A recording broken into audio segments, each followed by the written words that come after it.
Top of the world. Top of the world. Yeah, top of the world. Top of the world. Yeah, top of the world. Top of the world. Yeah, top of the world. Top of the world. And we're back. Welcome, ladies and gentlemen, to another episode of the Worst Ones podcast. My name is Rudy Wilson. I am one of the worst ones, one of the PKs in this mug. I don't know if the kids still say that. We got Terry Wayne in the building with Old McDonald had a farm in the background, and of course, Matilda Jr. I'm just thinking of references for you guys' backgrounds. I have a plain white wall, so I'm just I'm out here. This is Mrs. Honey's house from Matilda. Yeah, that's what. I'm about to Matilda Jr. She. This is a Tuscan son. But we got Terry and Janessa in the building. How are you guys doing? How's your week been? We'll start with you, Janessa. What's poppin'? Pretty good. I'm in the process of moving, so that's what I've been doing today. Gotcha. Are you taking your library with you? Of course. It will be at the new location next week. Right. But I just didn't realize how much stuff I had. So no, that's yeah. Yeah. I'm gonna leave some of it here. Thankfully, I'm in a situation where I can leave a lot of it here, but like my goodness, it's That's what moving. You never realize how much you have until it's time to move, and it's just like, even with me just coming like here, and all I brought was clothes, but just the stuff I needed to throw out or clean up or just take, whatever. I just forgot. You know what I'm saying? Like it was a lot. So, and then I got here and helped my homeboy move, and he had a lot of stuff, and he was moving from a third floor with no elevator. Oh no. So, he would have had to move by himself. But yeah, we got it done though. But gotcha. I try to move as little as possible. Yeah. So. Nah, I'm with you. I'm over that. Moving is for the birds. But you Janessa, you moving. I guess because I this is kind of a confusing question. I know you said you can leave a lot of stuff there. Mm-hmm. But like you're moving. I guess to you. Okay, go ahead. I'm moving to a house, but I'm leaving stuff at my parents' house. Gotcha. Okay, gotcha. That's what I was. Okay, so you purchased the house? No, you rented it. It's a. Thankfully, we have a family house. It's my grandparents' old house. We're kind of figuring out what to do with it, and they don't want it to just sit vacant. Mm-hmm. And like go downhill in case they decide to sell it or rent it. Mm-hmm. So they were like, if you want to stay there for free, Amen.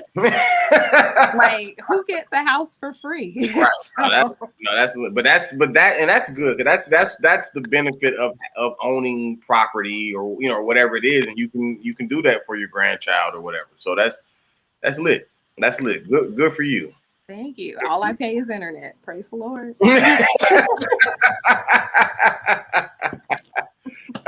Blessings. Your cup runneth over. I'm telling you. That's not bad at all. What about you, Terry? What's good with you? Not a whole lot, man. I ain't doing much. I'm just working like a dog mainly. Gotcha. Trying to find, shows to be on, do some comedy, Now that things are starting to open up a little bit, like we're still doing shows, just doing outdoor shows. They're a little more sporadic. So, so it's harder to find spots. It's more competitive, but we're getting on a few, doing some stuff. Tom Segura is coming down in the Improv tomorrow night, so I'm going to head out to that. I feel like I've asked you this before, but I don't remember the answer. You live more in Miami or Palm Beach area? Like you? I'm in West Palm. I'm like 5 minutes. You're in West Palm. Gotcha. Yeah, I'm like 5 minutes from the Palm Beach Improv. So gotcha. And that's the Improv you're referring to when you're saying that's where he's coming. Yeah. Gotcha. No doubt. I love West Palm Improv.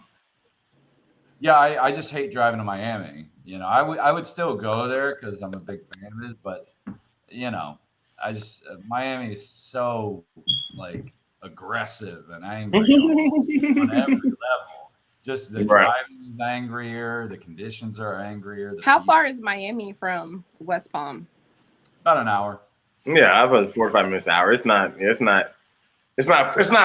far like that in the sense of like if you needed to go somewhere, but at the same time, because when I lived in Miami, we felt the same about trying to do comedy in West Palm. It's like, do I feel like making that drive today? You know what I'm saying? Because you still got to come back.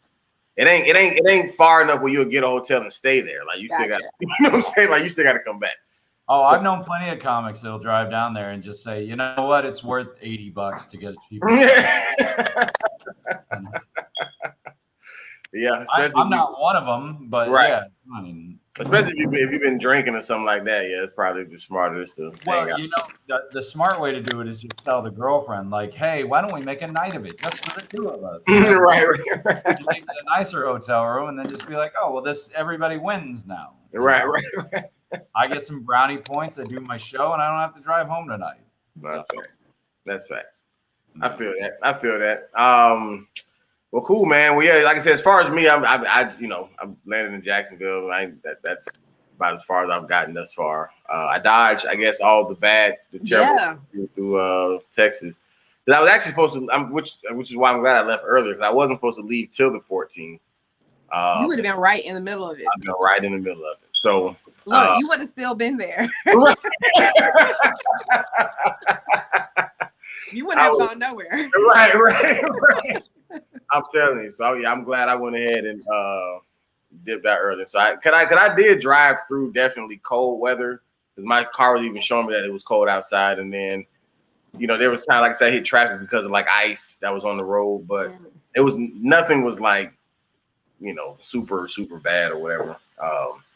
So I think, like I said, I missed it, which is, thank God. So anyways, did we lose Janessa? No, I'm here. Oh, here, okay. So Terry, I knew it. You want to take a bite of something? I knew it. Turn the camera off. That's fine. Rudy was on here eating Little Caesars just 5 minutes before you got on. I plan on going back to it once one of y'all start talking long enough. Yeah. But Terry, man, you had something that you wanted to talk about today. Well, yeah. I guess this week's my week for a subject. So my question is, why is gossip so pervasive in churches? Why is it always so toxic? And what can we do to kind of mitigate that? But so what? I guess explain where the question comes from. I guess I've just known a lot of cases over the years. I've just seen a lot of situations where it starts out as something, just, oh, did you hear the scuttlebutt? Have you heard what's going on? You got this dirt and it's so juicy and you just can't wait to tell somebody about it. But on the other end of it, I've seen it like tear families apart and, ruin marriages and careers. And sometimes it can be good. Gossip is what started the whole Bill Cosby thing. So I guess it can be good in some cases, but in other cases, like, it tears everything apart, like people they just love to whisper, But are you talking, okay, but are we talking about gossip in general or specifically in the church? I'm saying that it's so pervasive in churches. I've never been to a church where they didn't have a gossip problem ever. Right. Right. But I guess that's what I'm asking. I'm saying, but I think is that just because of just people though? Because it's almost kind of like. Well, that's what I was going to say. Is it just because you have a group of people gathered, or is it because you have a group of people gathered in a church where things might be a little more buttoned down, where there might be a little more judgment, a little more of a Pharisee kind of attitude. And that's what I was going to say. I think because the stakes are higher, right. I think it makes the gossip juicier. You know what I'm saying? Like it's one thing, just say like, because even like at a school, you know what I'm saying? Like people don't realize, I'm sure at a school or even just say at a hospital, at a dental office, I'm sure all these places have gossip like, man, you should have seen this motherfucking teeth I just got done working on. You know what I'm saying? Or whatever. You know what I'm saying? Like you think it's confidential or whatever, but everybody's telling somebody something. You know what I'm saying? Right. I think depending on the place, I think it raises the stakes. Like go ahead. A great example is comedy. We both do stand up. How much gossip is there in stand up? I mean, it's almost as bad as churches. You know, because it's such a tight circle of people, and everybody knows each other. So there's always that kind of. Okay, but I'll say this. Just to your, I definitely think it's worse in churches only because there are a lot of people that will be pious, you know, and they think like, well, I do everything right, so I'm holier than thou. So let me chastise everybody else because, you know, I'm doing well in God's eyes. But did you hear about Sarah? Ooh, you know what I mean? Yeah. But that's what I was going to ask. But what is really the definition of gossip? Because I think like with comedy, at least in my experience, I don't necessarily hear gossip. I just hear a lot of opinionated chatter. It's more or less like the only reason he's funny is because of this. You know what I'm saying? As opposed to like, did you hear? Because at least for me, like I said, I don't really get the chatter about what comic is sleeping with what comic. Like that's never came across my plate. Really? It's everywhere down here. Everybody talks about that. But that's what I'm saying. Even when I was in Miami, that was never a thing for me. Like only chatter I ever heard about other, like a comedian talking about another comedian. It was always their opinion on, do they think they deserve to be on the main show versus the open mic or whatever. You know what I'm saying? Like that's the only thing that's ever been expressed to me. Like I've never been involved in like the so-and-so smashing so-and-so. Like that was, But at the same time, it wasn't in Palm Beach like that though. It may have been different in Palm Beach than it was because y'all have more female comics in Palm Beach as well. Well, no, listen. First of all, let's not put it just on the ladies. Second of all, no, I'm saying for relations to happen is what I'm saying. For relations to happen. I'm saying like the South Florida comedy scene encompasses Palm Beach County, Broward, and Dade County. Like everybody knows everybody. Just because somebody's in Miami doesn't mean that I don't know what they're up to or what's going on. So I mean, it is a community, and just that's what I'm trying to say is like, is it just the community thing when you get enough people around? Or is there like a Philistine kind of environment in churches? Is that why it's so pervasive there? Is because we're supposed to be the more when you're in a church, you're supposed to be more understanding. But it seems like you get more understanding in a workplace, like, hey, we're all human or whatever. Like everybody messes up. You know what I mean? But it seems to be a lot more pious in churches, at least from my experience. I have something to say, but I want to hear what Janessa has. No, so yeah, I think in churches and just in religion in general, there's kind of sort of these rules, the Bible says, and kind of like y'all were saying earlier, if you do something that goes against what the teachings are or what the Bible says, like it becomes a bigger deal. So for instance, say somebody in the church gets pregnant, out of wedlock. That's just like all the gossip because you're not supposed to be having sex outside of marriage. But if you go out in the real world, people are having kids every day and no one's really blinking an eye at it at all. Right. So I think there's that level. And then also I think, and this just might be my opinion, I don't know.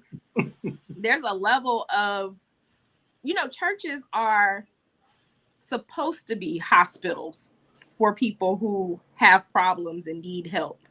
And maybe it like provides a more interesting, you get to like live through somebody else experiences that you don't have, maybe. Somebody comes off the street and, is coming down to the testimony time talking about their crack addiction and, how they want to be delivered.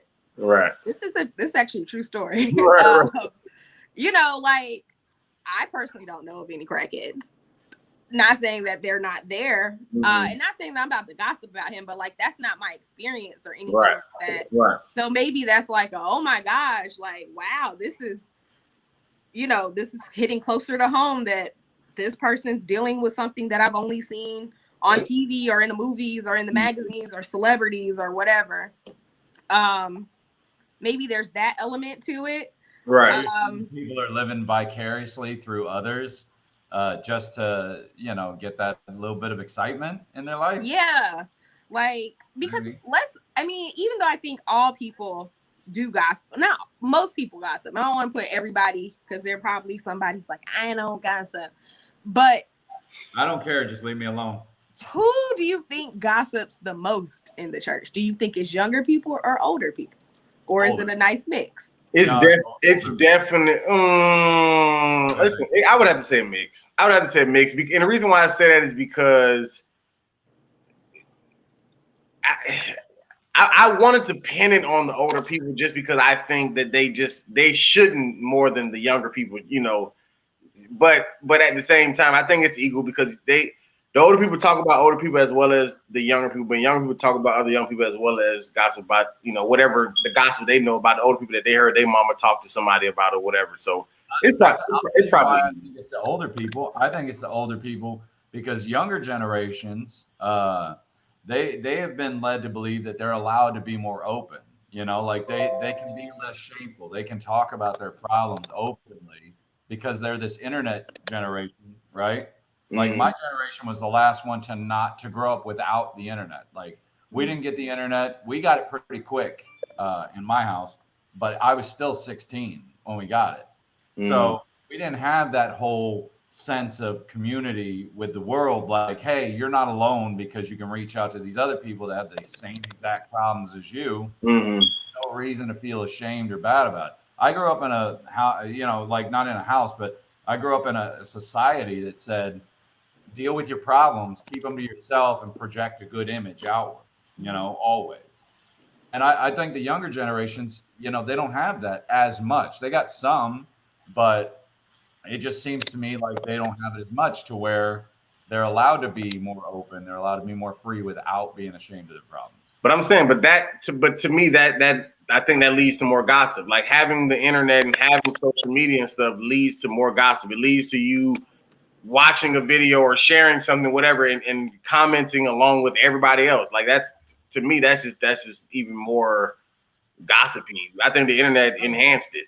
Because even to Janessa's point about like when she was saying like there's people out there who would say they don't gossip.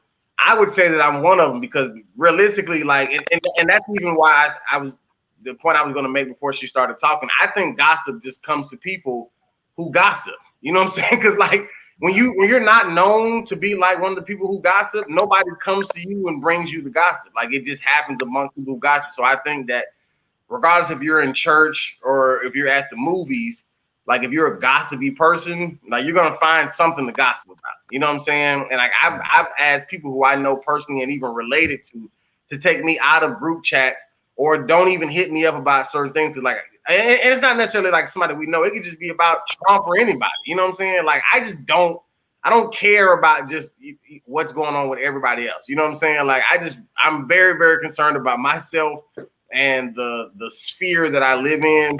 And so I've never really been like in like just say, gossipy situations.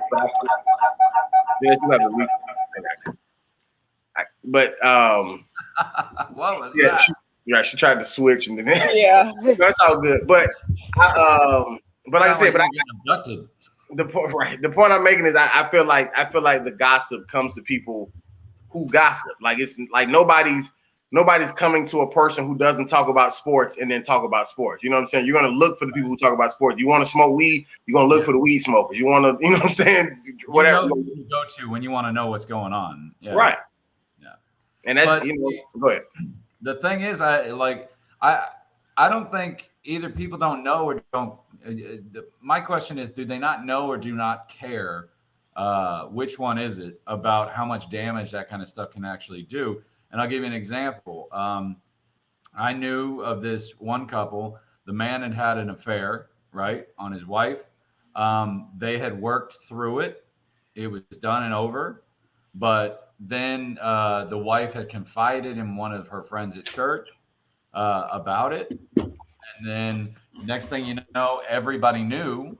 And the shame, the public shame that she felt caused them to end up getting divorced because because she couldn't take everybody looking at her like For sure. that. For sure. Because he had already come clean. They had worked through it, Mhm. but it was that gossip that's what gave me the idea is it was that gossip that ended up ending their marriage.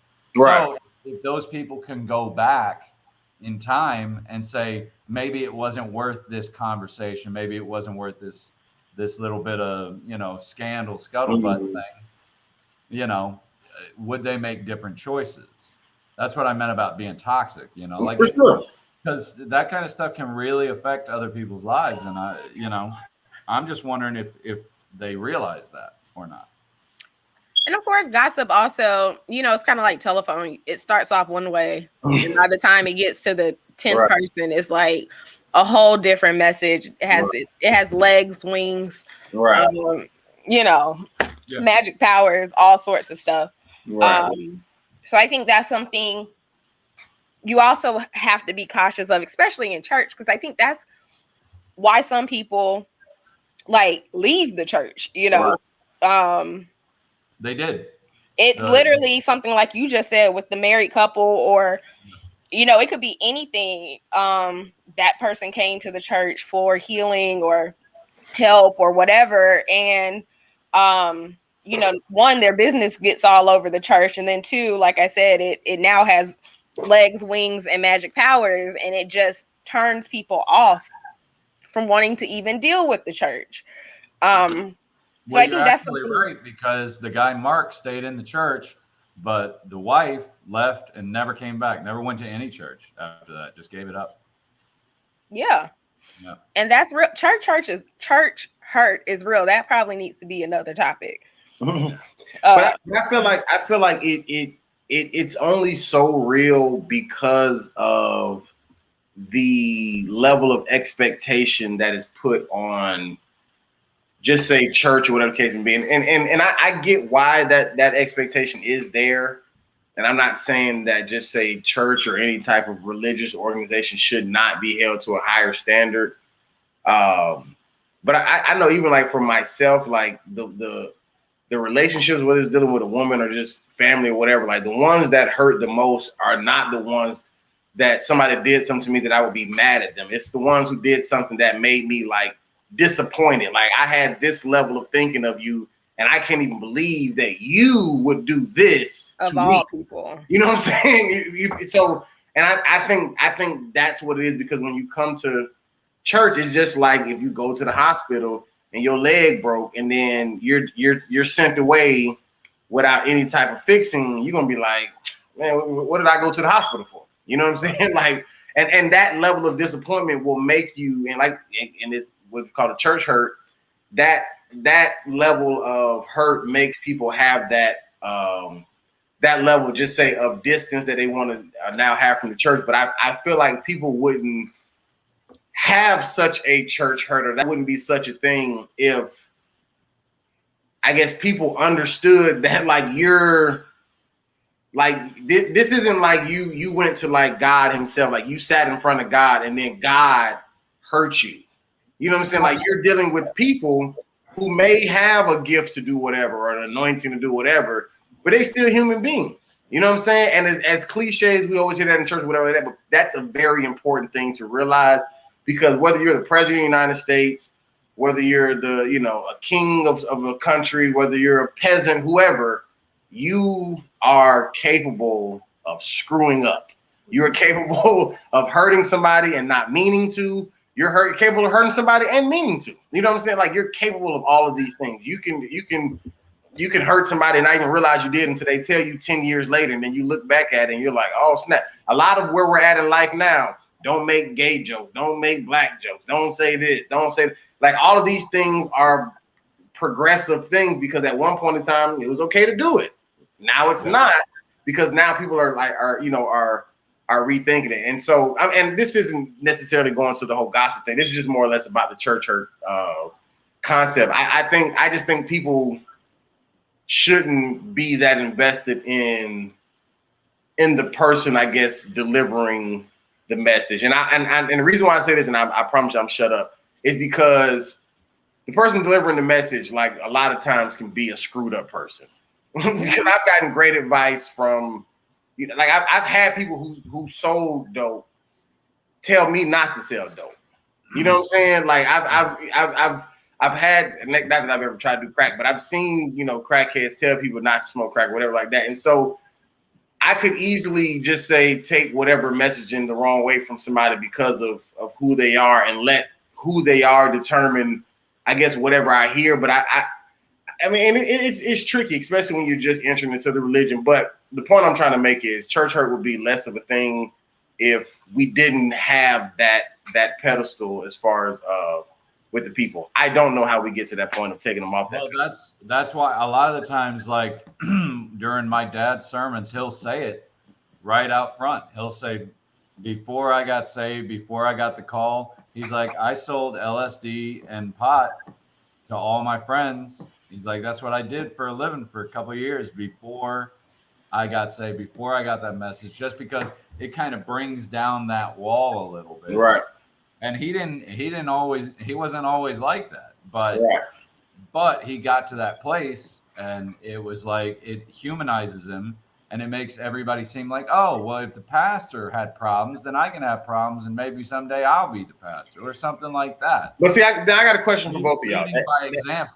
And I got a question for both of y'all that deals with the whole gossip. So would gossip really be gossip if the truth was already out? And the reason why I'm saying that is because a lot of times, and not that this has anything to do with your father specifically, Terry, but a lot of times preachers in general would talk about what we used to do. You know what I'm saying? But like, what about what you still do now as the pastor? You feel what I'm saying? Because and once again, I'm not saying your dad was doing something. I'm just saying anybody. Like if you do still struggle with something now, like that's what I would want to know. Like I don't care about what you did when you was in college. We all did that in college. You know what I'm saying? Like, so then to my point about the gossip. So would gossip even be gossip if the pastor, whoever, just was like open with, and not just the pastor, whoever, deacon, usher, whoever people are being gossiped about, if people were just open and saying, yo, this is what it is, would gossip be such a thing? Yeah, I agree. I don't think it would be gossip if you're speaking facts. I think gossip is like half truths and opinions, and facts, some facts all mixed in. I think, though, you kind of touched on something. I'm gonna try to get all my thoughts together. Well, it's almost like salacious, you know, it has to be salacious. It has to be something that people don't know, or that you think people don't know. It has to be a secret to be gossip. You know, it could be real, it could be false, or it could be exaggerated, one or the other, yeah. But it has to be a secret, because once it's out, it's just news. There's no salation without the sizzle. You know, you have to have that, oh, nobody knows, you know, oh, did you hear about Mark having an affair? Yeah, keep it to yourself, you know. That's what makes it, you know, that's what makes it appetizing to people. Well, also to that point, I think depending on what you're struggling with, though, that might not be, maybe ministering is not what you need to, like, if you're currently having an affair with your on your wife or with somebody else, maybe that's not something that the church needs to know, and maybe you need to like take a break and get that together before you. I don't know. Well, hey, but listen, I honestly don't like that kind of thinking either, because you know what, Mary Magdalene was a whore and Noah was a drunk, so like nobody's perfect, and it doesn't mean that you ain't called for something just because you aren't perfect. And just who cares who did what? My question is, to what you just said, Janessa, like should somebody hide it just because they're in the middle of it, or should they just wait until after they fix their cheating problem to say something? Because what I'm saying is, like, I feel like people get into Christianity, and then instead of actually being delivered, we just hide. We just learn how to just, you know what I'm saying, wear these clothes that can make people not see our sinful lives, as opposed to, no, I just really don't do this no more. So I mean, you can say it. I just think that while you're depending on what you're dealing with, while you're dealing with it, maybe being in front of a congregation saying one thing but you're doing something else isn't the time. Not saying you can't ever be a pastor or you can't ever be in the pulpit, but maybe just like us, like, you know, regardless if you the president or whatever your title is, like, Right. maybe you just need to take care of you before you try to take care or influence or whatever other people, regardless of what your title is. Right. If you can't do, teach. Huh?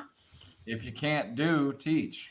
But that's what. But okay. But this goes back to the drug dealer who basically cussed me out when I tried to do what he was doing. You know what I'm saying? Like, you're currently doing this, and you're telling me that I'm an idiot for trying to do what you're doing.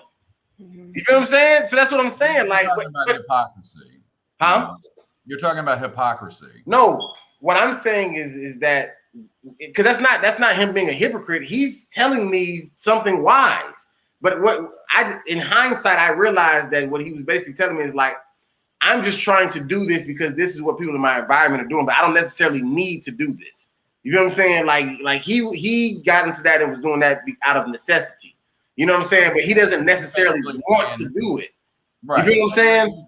So you're kind of saying, like, he's saying, don't be like me. Don't you can do better than this. Right. But what I'm saying is, but what if a pastor did the same thing? Because people automatically assume that the pastor is better than them. No, let me ask y'all this. So what when the all the time? What are you talking about? When the Bible talks about pastors, ministers, leaders being held to a higher standard, where does that play in? Because I think that kind of sort of, at least for me, sometimes I understand that these people are human as well, but I feel like because God holds them to a higher standard, like, you got to take that serious. Like, if you aren't ready to be held to this higher standard, then maybe this isn't for you. But I still think we need to find that scripture, though. We need to find that scripture and see exactly what it says, because a higher standard does not necessarily have to deal with your action, because David was known as a man after God's own heart, and we know what he did. Okay, we know what he did. All right, he got somebody killed. He screwed his wife. All these different type of things. You know what I'm saying? And he was definitely held to a high standard, I'm sure. But what he did not take away him being King David. You know what I'm saying? Like, he never lost that.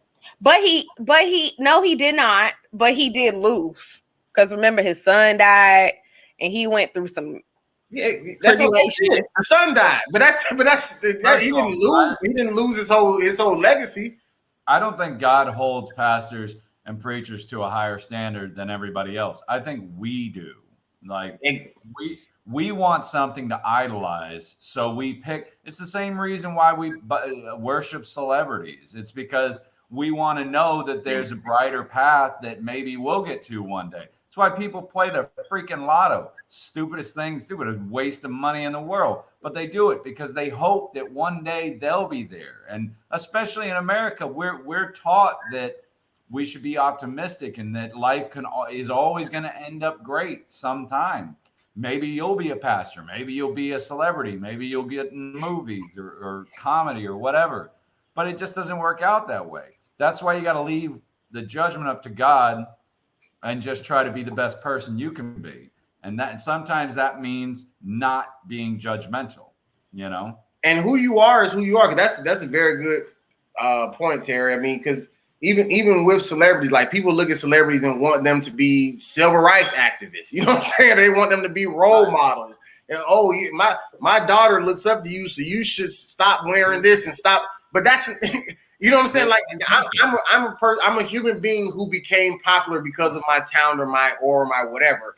But if I go get a DUI or if I get strung out on drugs or whatever, that happened to me because I'm still a human being. I'm not a superhero. I'm not a non-human who, you know, lives on this planet and you just watch me float in the air. Like, everybody is a human being, and you are who you are, whether you become a pastor, whether you become a rapper, whether you become an athlete, whether you become a politician.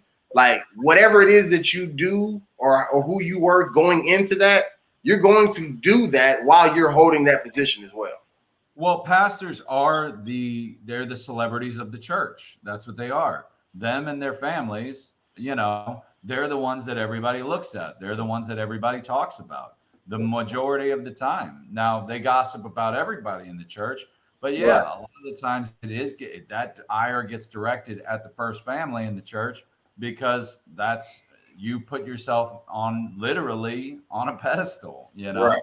in front of everybody else. So yeah, there is a responsibility there, but when a pastor can fall just like anybody else, Right. but the judgment and the But ire that comes pastors after them is so do much fall. harsh. That's the thing about it. Pastors do fall like everybody else, but the ones who can keep it a secret are the ones who keep their anointing. That's my whole point. But the moment you're dirt or what, because everybody does something. I don't care, and I'm not saying it has to be a scandal. I'm not saying it has to be you cheating on your wife. I'm not saying it has to be that deep. You feel what I'm saying? But there is something that every pastor has done while he is a pastor in the dark that if his congregation found out, they would at least look at him some type of differently. You feel what I'm saying? It's something. Whether it was lying his way out of a speeding ticket, Hey, winning the lottery, taking a shot on his daughter's birthday, whatever. Every pastor I've ever known that has ever gotten into any trouble, ever fallen at all, they get fired almost immediately. Like there was one famously down here at a big church called Calvary Chapel or Calvary Chapel. Yeah, who basically just made up a life for himself. He was almost like a con man. Right. You know? I mean, it wasn't that he wasn't preaching. He was preaching for a couple of years, but he lied about his education. He lied about his history, his work history, all this. As soon as that came out, that dude disappeared. Nobody ever saw him again. Just gone instantly. Because that was a huge church. It was a mega church. And people aren't going to put up with that because it's almost like you're like, if I'm going to chase this better life and I'm going to take my words from you. Here's a good example. Would you ever take fitness advice from somebody who was overweight? Me or you? Anybody? Would anybody buy that Jillian Michaels? You know who that is? That she did she's a big fitness coach, does the Biggest Loser thing for a long time. Mm-hmm. Yeah. Well, you know, if she wasn't skinny as a rail and she was $150 or something, you think anybody would buy her crap? No, never. Right. Because sometimes I guess people just, you know, they get so judgmental that they. Well, and it's the marketing. It's the marketing. Like you're gonna want the person who looks like what it is the end result is. But my whole thing is, to your question, I think somebody who is 600 pounds and overweight, I don't know if they can give you just say fitness advice, but they can definitely give you health advice and what not to do. Like this is, you know what I'm saying? Like the reason why I'm suffering is because I did X, Y, B, Z. Yeah, you know what I'm saying? And what I'm saying is that person who's not a preacher, they're just a 600 pound person. That person did not have to wait until they were appearing as perfect to give that great advice. And what I'm saying is that this gossip and stuff exists everywhere, let alone in the church. Because there is so much to gossip about. Oh, I think, and I seen this person ride to church with this person. But to even just focus on the pastor, not just all the members of the church, I think that, and I'm not saying that a pastor has to just tell every ounce of his life, but I think that if people who were standing in front of the congregation were more honest about like, yes, I am a pastor and I am held to a higher standard. Maybe just say even in my responsibility of knowledge to teach y'all. You know what I'm saying? And even maybe me being held to a higher standard is being able to admit when I was wrong as a Christian, as a pastor. You know what I'm saying? To show you that I did not become a pastor and become an alien. I remained a human being, you know, and because of this mandate on my life, I am more cognizant of things. I do my best to make wiser decisions. But just yesterday, I did do X, Y, B, Z. Boom. Now, so even if there's a discussion about this, it's no longer gossip. This is now chatter. Oh man, well, pastor, and people are going to have their opinions. It's going to be a culture shock. You know what I'm saying? But it's more of a healthier discussion of, oh, well, pastor did this and whatever case may be. Does this mean this for me? It'll be those type of discussion as opposed to, girl, did you hear a pastor? You know what I'm saying? Because then that's when it becomes gossip. And this isn't a proven fact. To reiterate that. The 600-pound person you're talking about, right? Mm-hmm. Can they give fitness advice? Of course they can, because what's to stop them from getting trained and going through the schooling and going through the education? Maybe they know everything You about just don't do it. but Right. they can't do it for themselves. You know, can you teach and not do? You know what I'm saying? Yep. You can. Yeah, I think so. You can. That's the thing about it. But not in church. People won't accept that. They won't accept it in the church. No. If you And don't then it want turns the into Bible, I gossip. don't have to either, you know? Yeah, it does. So I Come have on. two. I have What? two thoughts. Mhm. Just for the record, James 1 is the verse. I'm just gonna read the NIV version, but other versions, you know, give you the specific words you're looking for. But anywho, not many of you should become teachers, pastors, my fellow believers, because you know that we who teach will be judged more strictly. So that's what James 1 says. Read the rest of the chapter if you want to know what else it says. But Not wrong. I would say, you know, it's interesting. I think some younger pastors are more open about their more recent struggles. Mhm. I love Michael Todd, Pastor Todd. He maybe because we're almost the same age. I think he's like 34, 31, about to be 32. Gotcha. You know, what would seem like recent is like, you know, more recent compared to somebody my dad's age talking about something he did in college or 30. Sure. You know, my parents are 60 plus. So right. but I think something you had said, Terry, is a similar mindset that a lot of these older preachers have. Like, you were told to deal with your stuff, but keep this put together outward appearance. Out. Yeah. And I feel like some of the older people in the church literally do that, because I think it's interesting now that I'm getting older, and you know, I get closer with certain church members who might be older, especially now that, you know, I'm dating and they're trying to give me advice about marriage or whatever. And like, now all of a sudden, now we have this relationship, y'all want to tell me about stuff y'all did, but if we didn't have this relationship, I would have never known. You know what I'm saying? Right. Never known, and I would have been sitting here thinking that you ain't never did nothing. Right. And I think with, at least, and like, again, I'm not saying all older pastors, I'm just saying there are some who have that same mentality, and I think it's unfortunate because it trickles down to younger generations to a certain extent, where they feel like, because I know I did for at least a little bit of time, where I was having my own personal challenges, but I was told to like keep it together, don't let them see you sweat, you know, like don't let them But now that I'm kind of getting older, and you know, there's therapy, and there's kind of, like you said, Terry, there's literally groups of people who are going through whatever you're going through. Like, there are outlets that are easily attainable. The younger generation is kind of shifting, where they are in a different situation than these older pastors, preachers, ministers, whatever. So I agree with all of what you're saying. I just don't know if the older pastors, ministers, deaconess, whoever, can like get to what you're saying, Rudy. Like, get to a point where they go up on the pulpit this Sunday and say, look, guys, you know, I'm still dealing with alcoholism. I've been dealing with it for the past 5 years since, you know, my mother died, or whatever the situation, because that's real. You know what I'm saying? Like, that's real. That's real. Something traumatic happened, and then I resorted to this, and I've been struggling with this for the past, since this event happened. Like, I don't know what it would take. I don't know if any of those older people could do that. Right. Yeah, Or if it's just like they stuck in their ways and they're just gonna die with this together, and the inside just messed up.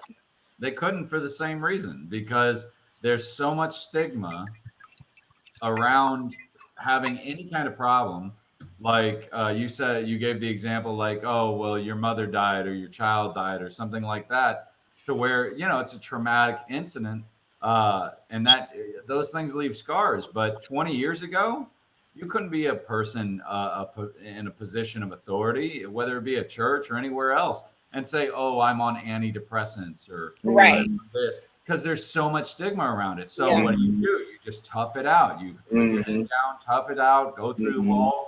And next thing you know, you're going home and you're drinking a bottle of vodka or something. And because you're just trying to deal with this problem, but you can't deal with it publicly. And the more you have to hold it in, the worse it becomes.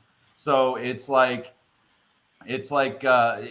would almost be better if we just took it by verse and just said, whether you're a pastor, whether you're a deacon, whether you're just a member of the church or a volunteer or whatever, you can come out here. You can be honest. You can be honest with all of us. We're not going to judge you. You can cast your cares on God, and we're not going to judge you for it. So the church would be a better community without that feeling of judgment, no matter who you are or what position you are in.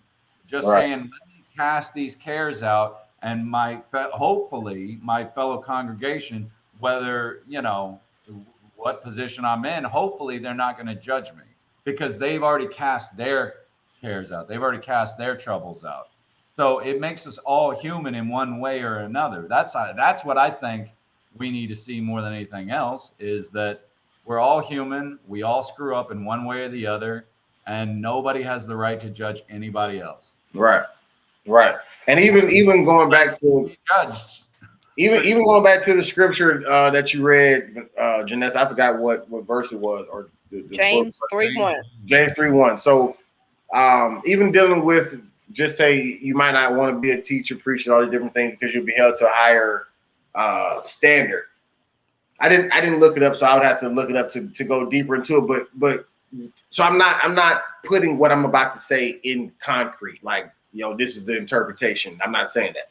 But what I am saying is that being held to a higher standard, even from just listening to that script, that verse, that doesn't automatically tell me, like, okay, if you become a teacher or whatever, any of these things, that means that if you sin, your punishment is harsher. You feel what I'm saying? Or you should sin less than the people who you're teaching. Because if we're just looking at the basis of things, like if you become a Christian, you become saved, whatever the case may be, like whether you're sitting in the audience or whether you're in the pulpit, both people should not be committing adultery. You know what I'm saying? Like, there is no higher standard. Neither should do it. Period. You feel what I'm saying? But to what Terry said, I think because we put them to, like, even from that scripture, we take that and saying they're held to a higher standard. I think that dehumanizes people. Even like I said, whether they're a politician, whether they're just a rapper, celebrity, actor, whatever, or even this is a preacher, I think it dehumanizes them because of the fact that now if they do something wrong, they are forced to hide it. You know what I'm saying? They're forced to cover it up. Just like if, you know, it wasn't for like certain, you know, TMZ getting a hold of different cameras, like people would have hid these things before they got out, because that's what people do. Like something happened, you don't want the public to get out about it because you don't want it to be a big news, you know, big story, whatever the case may be. But what I'm saying is I get that for celebrities who don't want the media to blast that they got drunk and ran down the street with their breast out. I get that. But if you are a ministry leader, if you are a pastor, preacher, I feel like you could help people way more if you express to them what you currently deal with and not what you dealt with, because what you dealt with makes it seem like, okay, I got to get over this first to then be able to get here. As opposed to saying you can be here while still dealing with this, and we can talk about it so that we can both get away from it. You feel what I'm saying? And I think, sorry, this is my last thing. And I think all of that collectively annihilates the whole gossip column that's going on in the church, because of the fact that now this is just an open space. Like, there's nothing to gossip about. We all going through it. You feel what I'm saying? We all struggling. This is just all of us talking about it, as opposed to I'm acting like I'm perfect, so I'm keeping my stuff a secret. But while my stuff is a secret, let's both of me and you chatter about so-and-so. You feel what I'm saying? And then that's where I think it all boils down to the same thing. Go ahead, Terry. Janessa, you're talking about holding people to a higher standard. Let me ask you a question. If a cop has an affair on his wife, should he be fired? No, I don't think that's a fireable offense. Right, but it is in church because Yes. we hold them to a different standard. How about this? If a woman is, let's say a woman teaches 6th grade, right? And she doesn't get paid enough. So at night she goes out to a strip club and strips for money to make rent. Should she be fired? Mm-hmm. Happens every day.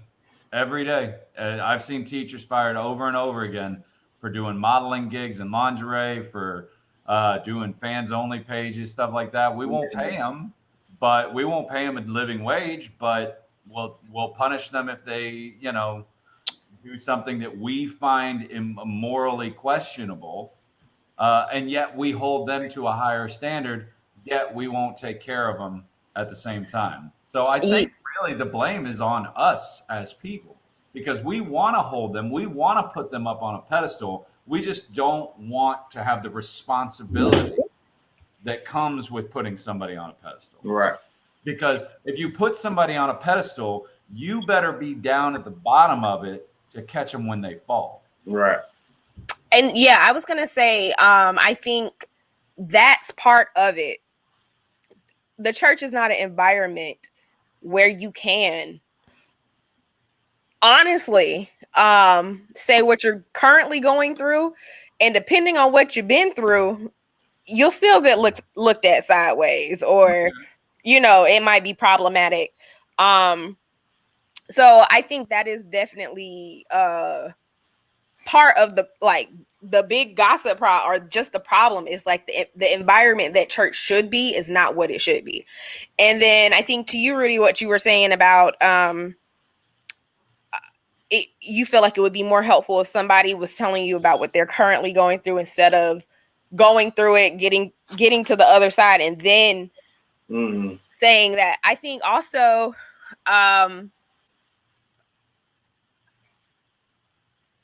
does it count?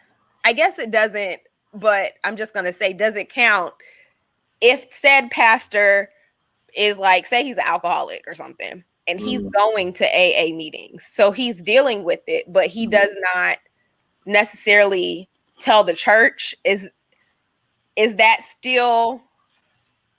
what you're saying? Like talking to the church, or is it just talking to somebody? I would no. I'm saying I get your question, but no. So him going to the AA to talk to somebody is necessary, but that's necessary for him to get better. But what I'm saying is that for his congregation that he's leading, I think they should know, like, yo, like I'm a struggling alcoholic and I'm literally in AA right now. I go to therapy, whatever it is that he's dealing with. Like I'm currently, so that when people see him come out on the other side, oh, this wasn't just, what I'm saying? This isn't just some, because when you meet somebody for who they are, like that's the perception you have. So you just always see them as this. So a lot of times, I remember even growing up, I thought my teachers lived at school. You know what I'm saying? Because when I showed up in the morning, they was there. When I left it, so I didn't realize that they had their own separate lives or whatever. Yeah, me either. You know what I'm saying? So low key, people think that about the pastor. Like, not that they necessarily think he lived at the church, but in your mind, you don't see him in his tank top and shorts at home. You don't see him not shaved. You don't see him not smell like whatever cologne he wear every Sunday. You know what I'm saying? So all you see is that. And so all you have is that image. And so the moment something goes against that image, it messes you up. Oh, wait, what? And so it either gives you the whole church hurt thing, or it just gives you just more gossip material. Oh, did you hear about it? You know what I'm saying? But what I'm saying is, I think if it was more of a just normal environment of this is, because just like going to the hospital, we keep making a comparison. Like, you have to go and tell the doctor what's wrong. You have to talk about it. You know what I'm saying? You can't go there and keep it a secret and then expect to be fixed. It just does not happen. You feel what I'm saying? And a doctor, just because they're a doctor doesn't mean they don't have health problems. A barber, just because he's a barber doesn't mean he doesn't have a nappy head. You know what I'm saying? Like people just because they have the expertise does not mean that they aren't dropping the ball somewhere in their own life, but they can still have the expertise. They still have that knowledge. They have that whatever to be able to teach you and help you and show you like, hey, listen, because I've had conversations with my friends where I'm telling them like, yo, I done started doing this. You probably don't want to do this. You know what I'm saying? Because like I want to stop, and this is hard. Like, and once you get in this, it's gonna be hard for you to get out. Some listened to me, some didn't, and when they got stuck in it, they like, yo, you was right. Like I should have listened to you because this is hard. And I feel like those conversations are way more beneficial than saying, well, back in my day, when I was 19, and you 50. You know what I'm saying? Right. Like, well, if a doctor smokes, does it make him a worse doctor? right, exactly. No, I don't think so. Exactly. It makes him a weaker person. It might, Right. even in a biblical standpoint, it might make him a bad steward, but it doesn't make him a worse teacher. It doesn't make him less educated. Right. It doesn't make him less knowledgeable. I guarantee there's a doctor who smokes who probably on the edge of getting lung cancer, telling another patient, and you probably need to have these cigarettes or you're going to have lung cancer. I guarantee that has happened. I guarantee it. You know what I'm saying? I guarantee there's a marriage counselor out there who is currently going through a divorce, helping somebody else through it. Yeah, exactly. Like, it's just what it is. But the only place you can't, it's not going to say the only place. A lot of places you can't be open with it. But the place that you can't be open with it, where I think it'd be the most beneficial, would be inside the church. Or it should be, or like you should be able to say, because like I said, the church is not supposed to be for people who have it together. Exactly. The church is supposed to be a place where the people who don't have it together can go. And I just think that's a problematic thing, is where you go to this place to get help, and it's like, instead of getting help, you're gossiped about, you're talked about, you're shunned, you're told, you're going to hell, fire and brimstone. Like, it's well, what would be better? What would be better if a pastor came out and said, look, I had an issue, I had an incident or whatever, and I got hooked on the bottle. And what would be better if he came out and said that to his church? If his congregation wrapped around him to help him, or if they started slinging those, rocks and arrows at him, and those daggers at him of judgment. Like, that's not only that, we should be teaching congregations that it makes you better to help.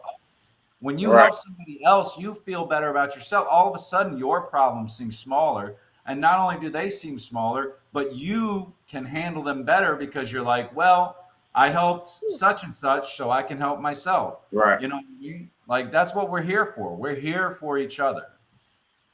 Facts. That's the only reason we exist. We're here for each other. We're here to help each other until we die, and then we're done. That's what we're here for.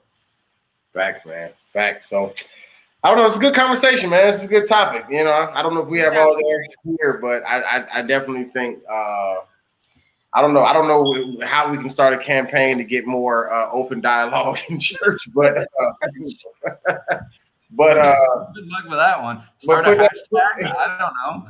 add that to your prayer request, your prayer list, whatever when you pray at night before you go to bed. All right, cool beans, man. What do either one of you two have anything that you guys want to plug, promote, talk about? Of course, follow Melanated Brews on Instagram, Facebook, Twitter, TikTok, IG. It's my new coffee, tea, beer blog. So yes, please follow at Melanated Brews. Lit. Lady. At Terry Wayne Comedy on all social media. And donate some money to the Palm Beach County Food Bank if you can. They do great work there. So, Lady. And of course, follow us at The Worst Ones PK on Instagram. You can find this podcast on Spotify and all platforms where you can find a podcast, as well as YouTube. Just type in The Worst Ones Podcast, ONE''S. Worst Ones Podcast. Leave us, leave us some comments.